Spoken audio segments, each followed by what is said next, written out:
யாக்கோபு 2ஆம் அதிகாரம் 14-26 வசனங்கள் என்ன இருக்குன்னா, கிரியுள்ள விசுவாசம் வேணும் இருக்கு. இப்ப நம்ம விசுவாசிக்கிறோம், ஆண்டவர் நம்மள இன்னொரு இடத்துக்கு கொண்டு போறதுக்கு நம்ம ஆயத்தமா இருக்கணும்.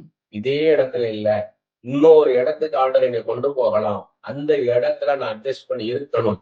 அங்க நானு அவங்களுடைய அவங்க அங்க கொடுக்குற வேலைய நான் திறம்பட செய்யணும். யோசேப்பு எடுத்துக்கோங்க. போத்திபார் வீட்டுல போய் வேலை பார்க்கிறார், அடிமையா இருக்கிறார். ஆனா அங்க சக்சஸ்ஃபுல் பர்சனா இருக்கார். அதே மாதிரி சிறைச்சாலையில பாத்தீங்கன்னா அங்கேயும் அவர் ஒரு சக்சஸ்ஃபுல் லீடரா இருக்கிறார்.